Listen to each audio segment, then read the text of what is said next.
Hello guys, welcome to my YouTube channel, Arabong Hilaw, PSKSA. Hello po. Magandang araw po again and again. Andito na po tayo ulit. Follow up po kay Mr. Marcoleta, Rodante Marcoleta. Ang dami po nagre-request. Ano na mangyayari kay Rodante Marcoleta? Yun na nga tingnan po natin. Reshuffle again para makita natin. Tarot, pakita mo naman sa amin kung ano mangyayari.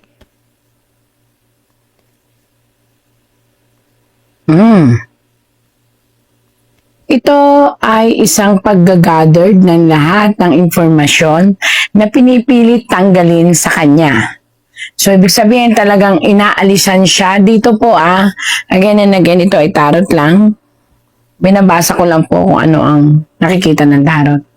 Nakabaliktad po siya kung saan lahat ng hawak niya, yon may mga hawak siya. Yun po ay gathered information na pinaglalaban dito sa isang house, maaaring House of Representative or something like that, or House of Law or ganon, na pinipilit baliktarin. So, ibig sabihin, may talagang hawak siya na mga magagandang ebidensya or impormasyon na pinipilit wag ilabas. At ito ay minamahika or minamagic or kinakaluluwa or what. Ibig sabihin, pinag-aaralan ito na wag talagang mailabas at pinipigil na mailabas. So, ibig sabihin, si Senator Marcoleta ay tinatanggalan. Inang bayan ito na nakabaligtad na ngayon ay parang feeling niya, ang gulo-gulo na ng mundo, ang gulo-gulo na ng politika, at ang gulo ng sitwasyon. Kasi kung sino daw yung mga may hawak na ebidensya ay binabaligtad. Yun ang sabi po ng tarot, kaya nga nakabaligtad yun. Tapos, hinohokus-pokus o ginagawa ng mga istorya or what. Pero ayon po dito, ang inang bayan naman daw po ay mayroong sariling batas. Isang araw gigising tayo na ang inang bayan ay gagawa ng isang suwestyon na kahit ang sino ay hindi na ito makukontrol. Ibig sabihin, may malawakang magaganap. Kung dati ay may nagkaroon na ang tulong ng isang pundasyon na nakita ay Iglesia ni Cristo, ngayon po ay may iba naman. Pero malakas. Isang araw paggising natin, isang bagong pag-asa kung saan ang nais nila ay palayain si Marcoleta at ipagpatuloy ang kanyang pagseserbisyo upang malaman ang katotohanan. Mag-ingat po siya kasi pinipilit talaga na naalisin siya sa panunungkulan. Pero sabi ko nga, lahat ng nangyayari po ay may twist. Bakit? Anong twist na ito? Yan. Lahat po sa ngayon hanggang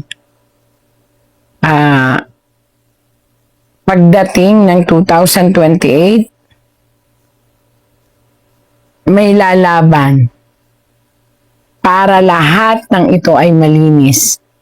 Kaya konting tiis lang po, Sir Marcoleta, pero may napakalakas na institusyon na baback up. Hindi lang ito isang religion, kung hindi ito ay samahan, kung saan pati ang mga may mambabatas ay maku-question.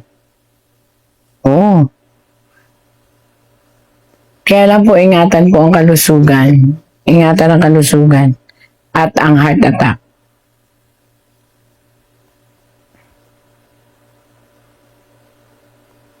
May mga susuporta na lalabas, hindi po ito institusyon. Totoong mga tao po ito. Lalabas sila, magmumula sila sa iba't ibang panig ng rehiyon ng Pilipinas. At muli, malawak ang suporta ang bonggang darating.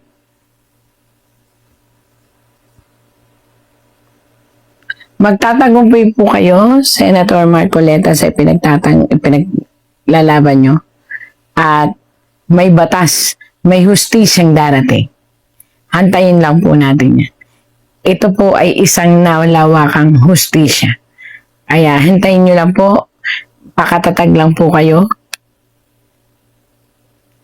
At masisilawan ng isang napakagandang sitwasyon na kahit ang magandang, ang matatalino, ang matataas, ay hindi kayang kontrolin itong hustisyang parating po sa inyo. Ayan. Basta mag-ingat din lang po kayo sa kalusugan ninyo para kung sakaling dumating po yun, makikita nyo at mararamdaman nyo na maraming nagmamahal sa inyo. Maraming nagmamahal ang parating po. Oh.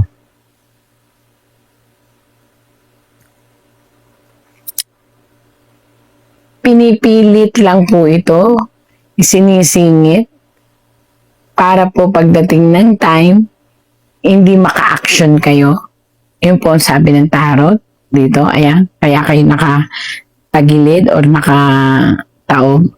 Pero sabi ko nga po sa inyo, justice will come. May isang hustisya kayong makakamtan. At ito ay nakapapangilabot dahil ito ay talagang susuportahan ng buong Pilipinas. Well, ingat po ang kalusugan at mag-ingat din po kung sino man po ang nakakarinig nito. Sana maingatan po si Senator na Marcoleta na lalo na sa loob ng pupuntahan niya na kulungan or what. Kasi po may danger. Ito ay delikado. Maaring palabasing ito ay kalusugan ng or pero may nangyayaring something. So, ingatan po siya. Yun po. So, sa ngayon po, yan po ang lumabas sa ating tarot.